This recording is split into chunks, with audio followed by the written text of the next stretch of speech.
May nailob niya pero nagawa niya yun, ano? Kawawa. Babay pa kayo yan. Wala na yun. Hindi na yung babalik. Bumalik man yun dito, dere magpapakita sa atin. Gusto ko sa makakausap eh. Hindi, gusto ko naman sa makakausap. Kumbaga sabihin ko lang sa kanila na, pre, alam mo ako, nakadamay ako para ginawa mo. Kung lumabas ka lang pare. Gusto mo, tawagan natin yung atin niya. Yung? Yung atin niya. Hindi, kumbaga sabihin lang natin na, alam mo pa, ginawa mo, nadamay ako. Hindi naman ako galit sa kanya. Kumbaga yung... Parang gusto ko lang siya makausap eh. Kung alam mo yun, yung sa ginawa, para malaman niya kung ano ginawa niya. Ano? Para malaman niya kung ano yung gulong ginawa niya. Ang gat-agat sa kanya si Ate May eh. Si? Ate May. Bakit? Nagnakaw din daw pala doon, sabi nila. Sabi ko nga, wala naman sila ebidensya. Kumbaga naawa ako sa kanya, ganun nangyari. Lahat, syempre, lahat na pa rin nawawala, bibintang sa kanya lahat yun. Kahit sabihin mo na hindi niya ginawa yun, syempre, ganun. Ang matindi pa kamo, nadami pa ako. Ginawa niya eh. Marites mga idol. Hindi, yun nga, ang masakit niya, pare. Yung ginawa niya na yun, sabihin natin na, huwag natin husihan yung tawa. Sige, sabihin natin na, ginawa niya lang nung unang beses yun. Yung unang araw lang na yun, yung araw lang na yun. Eh syempre, yung alam naman ng tao, kahit yun lang ginawa mo, lahat ng nawawala, kahit hindi na sa'yo, ibibintang sa'yo lahat yun. Hindi niya nga naranasan ko eh. Kumbaga, hindi niya naranasan padala na sa Pina, hindi niya maranasan. Pinadalan siya pare, di lang niya inano. Ay, nakuha ba niya? Hindi. Pinadalan yun sigurado. Hindi, pero pinadalan niya siya. Siya nga main suspect eh. Okay, wala nga. Kumbaga, hindi niya nahawakan.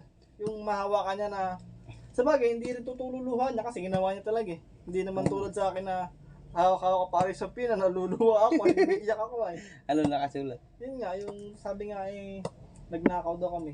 Kasama daw ako sa nagnakaw. Tapos yung mga witness pa, mga bulaang witness. Lalo ako naiyak, lalo nung kay Onyok. Naiyak pare ko, hindi sa lungkot. Naiyak ako sa galit.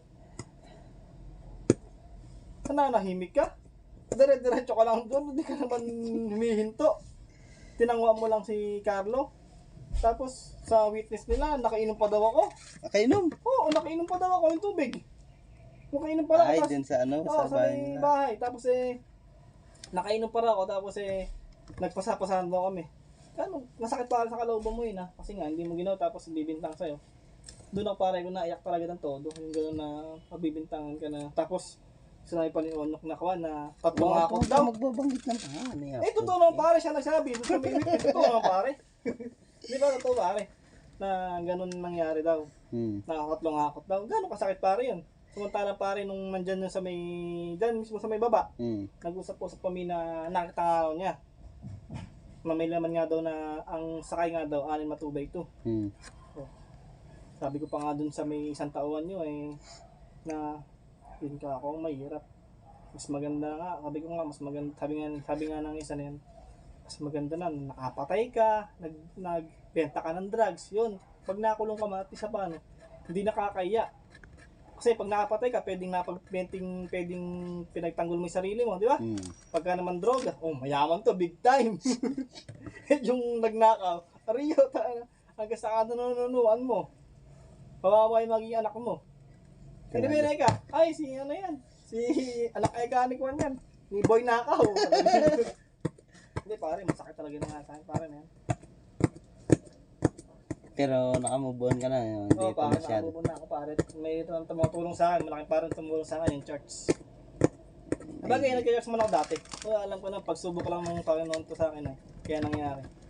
Pero pare, talagang hindi ko makapaniwala. Talagang hanggang ngayon. Oo, hanggang ngayon hindi makapaniwala. Nangyari sa akin yun. At least, tatrabaho ko lang ng matino. Pagpunta mo doon, tinanguan mo lang si Carlo. Kala ko si Carlo, nag-aakot lang. Kala ko nag-aakot lang siya. Tinanguan ko lang, oy, pare ka ako. Dedrot ako na sa warehouse. Hanggang sa nag-warehouse din ako, nag-video pa nga ako doon Tapos, siguro mga kalating oras. Pagbalik ko pa rin, nagkukuha na sila. Nagkukomprontahan na sila. Di ba napasok na yung warehouse sila, Tiller? Napasok na yung warehouse sila? Di pa. Di, ay, napasok ko na yun. Di ba yung pinakadulong-dulo, yun ang warehouse ko, di ba? Tapos may bunga, dun sa may gate lang, yun lang yung warehouse ng 2x2. Kaya medyo malayo-layo rin sa warehouse ko eh. Tapos yung magbaba kong gano'n eh, nag-aaway na sila. Hindi, ako naman pare, wala lang pakialam sa kanila. Punta ako ng palengke ay, tahimik yung mga tao. Eh, pagdating ko dito sa inyo, doon ko nga nakita si Boy Bulaan. Pare ka ako may nagkakagulo sa warehouse mo. Ako nga pare ka nakakita eh. Nagkakagulo ako eh. Tapos eh pare, nung sa pinana, siya pa laging witness, kagago nga ako pare. Ikaw pare, ang ganun tao. Huwag mo nang yung sabihin, patatawarin mo. Hindi, kahit patawarin mo pare, hindi mo pa rin makakalimutin kasalanan ng ginawa niya sa'yo. Pero, pwede mong isipin sa ibang paraan na kaya nangyari yun. May plano pare sa'yo, ang Diyos. Oo na, meses. Ito pare, si Modern Cigarettes, may plano sa buhay mo pare to. Plano sa baga mo. Plano to. YouTube kaya upload. Bahala ka sa buhay mo. Hindi pare, wala naman na sa akin nangyari ngayon. Naawa lang kay Carlo. Naawa dahil hindi siya naawa dahil ako dahil sa ginawa niya, ninaawa ko sa kanya dahil yung kalagayan niya ngayon. Hayaan mo sila na, Pero hayaan alam mo pare, sila. gusto mo pa rin masiyara makausap.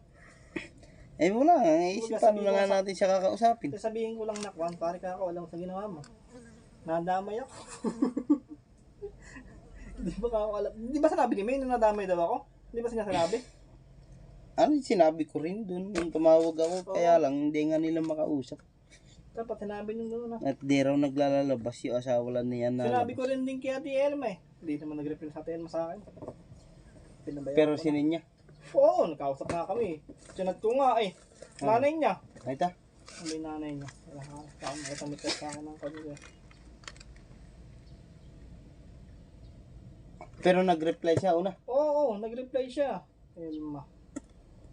Sabi ko, Ate Elma ka ako. Palabasin mo nga. Kala niya eh. Kasabot ko siya nagnakaw, hindi ka ako nga. Hindi na ako magnanakaw. Parang wala naman ipangaw niya rito. Ay. Mga naman na-block ka na. Hindi, nakita kami sa nag-online eh. Elma ba? Wala na nga pare. Anta? Pero nga sa'yo. Ako da, ako mag-ano. Wala nga, ito, wala naman ang ano yun. Elma Osbalo. Wala naman eh. Yun na nga yun. Eh wala nga, hindi yan. May iba siyang gamit. Ibang account. Tilang nga sa'yo. Mael. Ayun. Tangina, nalaglag na. Mael. Ha? Mael. Mail. Oh. Mail. Ayun! Di ba ito? Ano tayo pare? Tayo lang tayo mo.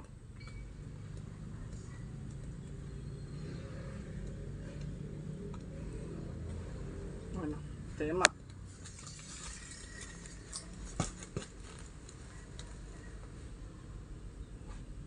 Kailan pa ito? July 18 pa yun. Kasalukuyan ako ngayon. Nagdurugo ang puso ko niya pare. Ay, ano, pakiusap pa tayo sa ko dyan. Ay, pakiusapan.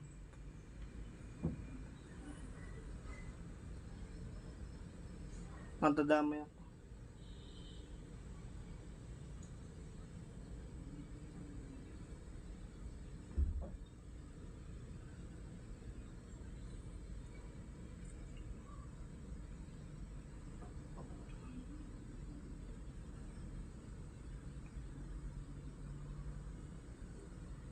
Natuwa siya. Sana yun. Gusto ko lang ba si Carlo no, nung araw na yun pare.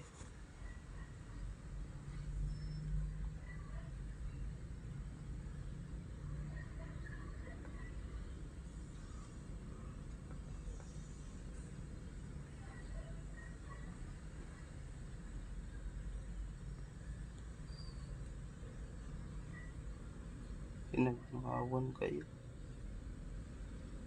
Ha? Bakit ganun? Sige, at hindi pa kami nakapag-usap ng maayos. Ang alam ko, okay lang bakit ba't pinagnakaw kayo? Ba't hindi sabi ko nga, hindi ako nagnakaw Ate Emma. Si Carlo ang nagnakaw, dinadawit ako nila si Romel. Nakasabat daw. Ako si Carlo.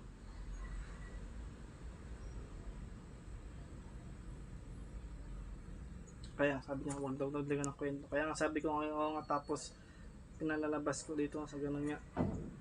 Hindi naman ano, tinatawagan ko, hindi na sumasagot. Wala na eh. Hindi na yung papabalikin din. Arangin niya na yun. Sabi ko nga, sabi ko si Paling, ang hirap pare ng kalagayan ko pare, ng mga oras na yung pare.